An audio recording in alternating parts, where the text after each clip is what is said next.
Not long ago, Stephen discovered his wife was cheating on him, but he didn't say it out, nor requested a divorce. Instead, he directly found his wife's lover and offered him $500,000, asking him to kill his wife, and said that he already had a seamless plan. Reason 1, he was a financial tycoon. He couldn't let his wife's cheating be revealed. Reason 2, his company was in crisis. He wanted to inherit his wife's trust fund. So, would he succeed? The cheating wife's name was Emily. She was a beautiful lady. Because Stephen was busy with his career every day, didn't have time to talk to her, so she was lonely and was dating an artist whose name was David. She often went to his studio to have a love affair with him. She thought she hid it well, but in fact, Stephen already knew all this. For his own sake, Stephen didn't say it out, still acting as a good husband every day, until one day, his company encountered an economic crisis, on the verge of bankruptcy. So in order to inherit the inheritance, meanwhile revenge Emily, he found David and asked him to kill his wife. And the reason why he dared to let him do this was, after investigation, Stephen knew David was actually not an artist but a liar with a long criminal record who specialized in deceiving women like Emily. Certainly Emily didn't know this. David had a love affair with his wife. Apparently it was just for money, so for $500,000, he would definitely agree. Sure enough, he agreed. He went to Stephen's house the next day, got a deposit of $100,000 from Stephen, and learned that the specific planned action was scheduled for tomorrow night. Stephen would go out and play cards with friends on that night, and before that, he would look for opportunity to get his wife's key, put it in the magnetic box, then suck the box to the iron pipe in the garage. David could enter the garage at the same time as Stephen set off, then get the key and go in. At 10 o'clock, Stephen would use an anonymous SIM card to call home. They made an agreement, just took the action when Emily answered the phone. David would pick up some jewelries from the house and broke the door lock, pretending to be a home invasion, then put the key back where it belonged, finally returned on the same way. Obviously this plan was just for Emily, but actually Stephen had other thoughts. As long as Emily was killed, David would also be punished. While they were discussing their plan, Emily was chatting with her best friend, saying she was so sorry to his husband Stephen,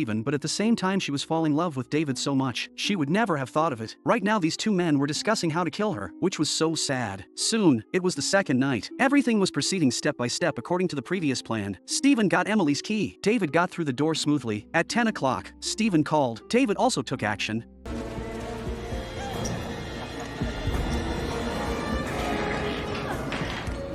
Hearing the fight on the other end of the phone and his wife's screams, Stephen was so nervous. About 3 minutes later, the shouting stopped. He just hung up the phone as if nothing had happened. This was all perfect. There were also no cameras around or at home. However, what Stephen didn't expect was that, when he went back home after the card game, he saw. Oh my God. What happened? Mrs. Taylor, we do have your location. And your address. It turned out that during the fight just now, Emily grabbed the oven thermometer when her life was threatened and used it to kill David. His body was still lying in the kitchen at this time, before he comforted his wife. Stephen immediately went to the kitchen, and after taking a look at the body, he hurriedly put on his gloves. Accomplished two things. First, broke the door lock. The second thing was to find the key he left for him in David's pocket, put it back on his wife's keychain. While completing these two things, the police were also here. After that, the police began to investigate the scene, and when the body's hood was taken off, Stephen was stunned, because this man was not David, but someone he had never seen before. What was happening here? Stephen and his wife were taken to the police station to take notes. At the same time, the identity of the body was also found. The man was a habitual criminal who often committed home invasions and robberies. He was just released from prison not long ago. After getting the information as well as Emily's description, the detective believed it was a home invasion robbery. Emily killed that man, which was seen as self-defense. The two were released in the end. In order to find out what was going on, Stephen found David the next day and questioned him. And David didn't hide it either. He said he really couldn't bear to do it, so got someone else to do the job. And that person was someone he met not long ago. Just took money to do things. David was very sure he would not be involved. After heard David's explanation, Stephen didn't blame him. He said he would think of other ways. Let him wait for the update. However, before Stephen thought of a solution, he got a call the next day. Tragic confrontation will ensue. It should appear to be stupid and spur of the moment. Always thought that.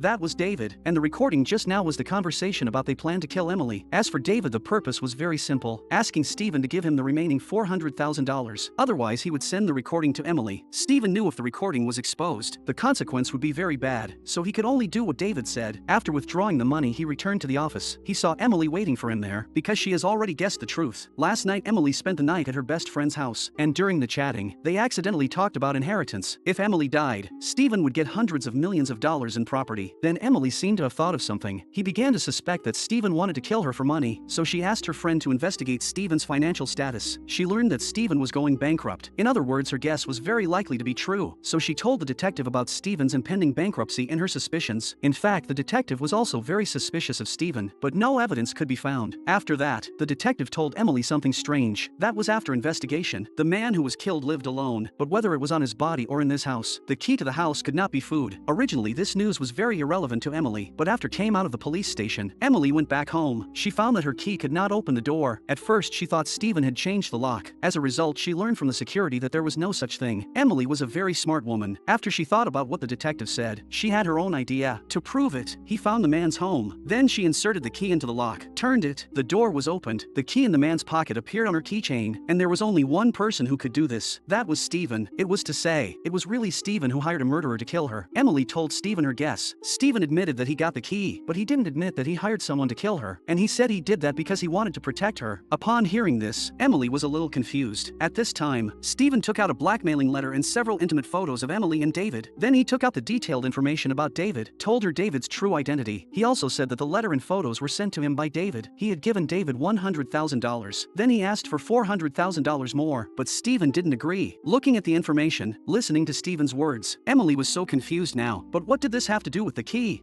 Stephen continued. After saw the body, his first reaction was that it was David who came to murder for money after the blackmailing was failed. He thought that man was David, and since there were no signs of damage to the doors and windows, he thought David got the key while he was having an affair with Emily. Why he did that? It was to prevent the key from getting involved in their underground affair, but what he didn't expect was that the man was not David. In other words, he was indeed protecting Emily. It was all Stephen's lies to Emily. In fact, he took those photos himself. The letter was also sent downstairs in David's house the first time he found David. The purpose was to use it to frame David after he killed Emily. Although these were all lies, Emily believed it. She thought Stephen was such a good husband who could even tolerate her cheating, apologized to him quickly, and said she would call the police. Stephen knew he would be doomed if she called the police, so he lied to her again and said, if she called the police now, David might retaliate. It was better to give him $400,000, so he could walk away. Emily believed it again.